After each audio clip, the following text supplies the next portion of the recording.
आइए आपको एक और निर्भया की कहानी सुनाते हैं। महाकाल की नगरी से एक ऐसी घटना सामने आई है जिसको सुनने के बाद हर एक भारतीय अपने आप पर शर्म महसूस कर रहा है। एक 12 साल की लड़की के साथ रेप किया जाता है और रेप करने वाला एक ऑटो चालक होता है।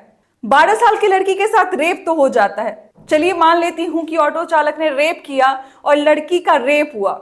उसके बाद लड़की 2.5 घंटे तक सड़क पर महाकाल की नगरी में गली गली घूमती है और इस 2.5 घंटे में वो 8 किलोमीटर का सफर तय करती है। अब जरा सोचिए कि हमारी मानवता कहां पे मर गई है। आप सोचिए कि अगर हमारे सामने कोई लड़की आती है जो अर्ध नग्न अवस्था में होती है, जिसके शरीर पे कपड़े नहीं होते हैं, जिसके शरीर से ब्लीडिंग होते रहती है, वो आपके सामने आके गुहार लगाती है।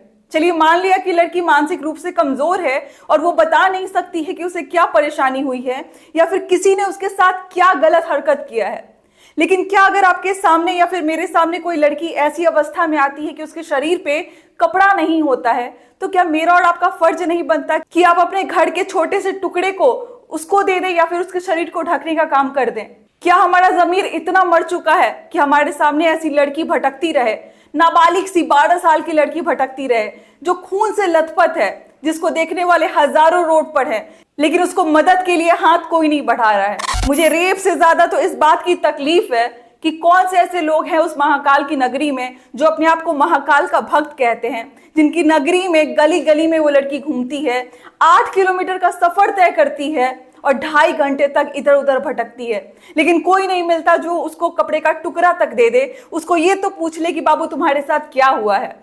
मैं इस बात को बार बार कहती हूँ कि अपराध कहीं भी हो सकता है कि कोई किसी के मन में क्या चल रहा है ये ना मैं जानती हूँ, ये ना आप जानते हैं, लेकिन अपराध हो जाता है। उसके बाद हम या आप या सरकार या प्रशासन किस तरीके से उसके ऊपर कदम उठाती है, उस आरोपी को कैसे पकड़ने में अपना अहम भूमिका निभाती है, ये सबसे महत्वपूर्ण बात है। चलिए मैं आपको बता दूं कि उस आरोपी का इनकाउंटर हो चुका है। पुलिस ने बड़ा जांच पड़ताल किया, 400 से ज्यादा सीसीटीवी फुटेज देखा गया। उसके बाद पता चला कि आरोपी कौन है। जब उसको फॉरेंसिक जांच के लिए ले जाया जा रहा था तो पुलिस ने बताया कि उसने भागने की कोशिश की और उसने पत्थरबाजी पुलिस पे की, जिसके कारण पुलिस वालों को गोली चलानी पड़ी।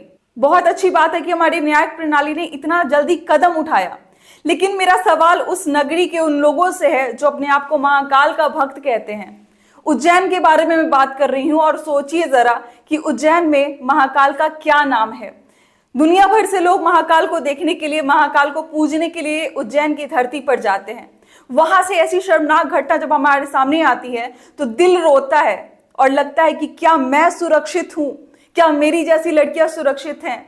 मेरे साथ अगर कोई भी घटना हो रही है तो मैं दर दर भटकती रहूंगी, लेकिन मुझे सुनने वाला कोई नहीं होगा, मुझे बताने वाला कोई नहीं होगा, मुझे ये पूछने वाला कोई नहीं होगा कि मेरे पेट में अन्न, अनाज या फिर पानी है भी या नहीं है। पूरे 2.5 घंटे घूमने के बाद, 8 किलोमीटर की दूरी तय करने के बाद उस लड़की को एक आश्रम के महंत मिलते हैं, पुजारी मिलते हैं, जिन्होंने उसे देखा और उसे देखते ही समझ आ गया कि कुछ ना कुछ गलत इसके साथ हुआ है।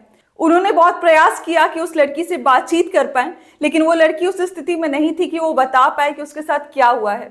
जैसे मैंने वीडियो के शुरू में ही कहा था कि वो लड़की मानसिक रूप से कमजोर थी, जिसके कारण वो बोल नहीं सकती थी। उस महान पुजारी ने उस लड़की को बैठाया, अपने शरीर पे जो गेरुआ रंग का वस्त्र था उस लड़की को ओढ़ाया, उसको खाना खिलाया, उसको पानी पिलाया और उसे कुछ पैसे भी दिए।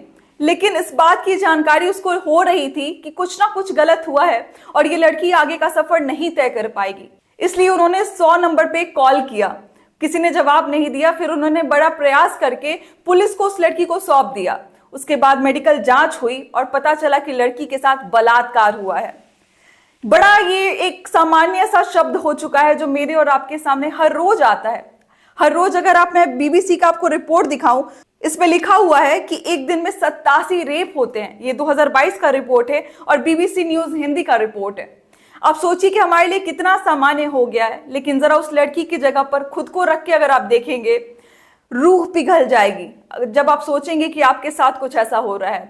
एक ऑटो चालक उस लड़की के मानसिक स्थिति को देख के उसे लिफ्ट देने की कोशिश करता है और उसे कुछ दूर ले जाकर उसके साथ रेप करता है, बलात्कार करता है और फिर आके किसी भी गली में उसको छोड़ देता है। आपने उसको अपराधी मान लिया, मैंने उसको अपराधी मान लिया, प्रशासन ने उसको इनकाउंटर कर दिया, लेकिन वो भी लोग अपराधी हैं जिन्होंने उसे देखा और अपनी मदद की हाथ आगे नहीं बढ़ाई। शर्म आनी चाहिए आप लोगों को जब आपके सामने कुछ ऐसा होता है और आपकी जुबान से एक आवाज तक नहीं निकलती है, एक मदद का हाथ नहीं निकलता है। कुछ लोगों से फुटेज को देखने के बाद पूछताछ की गई तो कुछ ने कहा कि भाई मैंने लड़की को देखा और मैं सोचा कि जाके अंदर से कपड़ा लेकर आता हूं, लड़की को ढक दूंगा, लेकिन फिर मैं बाहर आया तो वो लड़की गायब थी, लड़की आगे बढ़ चुकी थी। सोचिए जरा कि लड़की पैदल थी, पूरी खून से लथपथ थी, वो कितनी तेजी से भाग रही होगी कि भैया के पास अंदर जाने का वक्त था, कपड़ा लेके वो बाहर आए, लेकिन इतना समय नहीं था कि अपने स्कूटर को ऑन करके उस लड़की को ढूंढते और जाके उसको कपड़ा देकर आते या फिर उसको पुलिस स्टेशन में बैठा कर आते। आप सोचिए कि पूरे भारत में कई सारी लड़कियां मानसिक रूप से कमजोर होंगी। ऐसे ही कोई ऑटो चालक, कोई ट्रक ड्राइवर या फिर कोई भी हो सकता है जो उसका फायदा उठा लेगा, जो उसको अकेले में ले जाकर उसके साथ बलात्कार करेगा, उसके साथ रेप करेगा, और मैं और आप इसको खड़े होकर तमाशा देखेंगे। पहले मणिपुर की घटना सामने आई, उसके बाद समस्तीपुर की घटना सामने आई, अभी अभी आप फतुआ की घटना देख रहे हैं जहां पर नंगा करके स्त्री को पीटा जा रहा है, उसको घुमाया जा रहा है, नचाया जा रहा है और लोग खड़े होकर तमाशा देख रहे हैं। आप देखिए कि हमारा भारत कितना आगे बढ़ रहा है, कितना हम विकास कर रहे हैं और कितना हम आगे की तरफ बढ़ रहे हैं। जब भी कोई घटना किसी स्टेट से हो जाती है तो तुरंत पता लगाया जाता है कि भाई किसकी सरकार है, तुरंत ये पता लगाया जाता है कि वहां पे कौन से जाति के लोग हैं। अरे भाई, इस जाति से, इस सरकार से, इस पार्टी से निकल के हमें इस चीज की जरूरत है कि हम ये सोचें कि हम मानव हैं, हम इंसान हैं, हमारे अंदर इंसानियत होनी चाहिए। हमारे सामने अगर ऐसा कुछ होता है तो हमारा कदम पहले बढ़ना चाहिए। अगर किसी को मदद की जरूरत है तो हमें रुकना नहीं चाहिए, हमें ये सोचना नहीं चाहिए कि भाई हम कैसे उसको छू सकते हैं। सोचिए वो लड़की कितना तकलीफ में होगी जिसके पूरे पैर से ब्लड आ रहा है, जो पूरा खून से लथपथ है, अर्धनग्न अवस्था में वो घूम रही है, लेकिन लोग तमाशा देख रहे हैं। लोगों को मजा आ रहा था कि भाई कोई ऐसा जा रहा है जिसके शरीर पे कपड़ा नहीं है। आप जैसे लोग बर्बाद करते हैं ऐसे ऐसे बड़े बड़े जगहों के नाम को।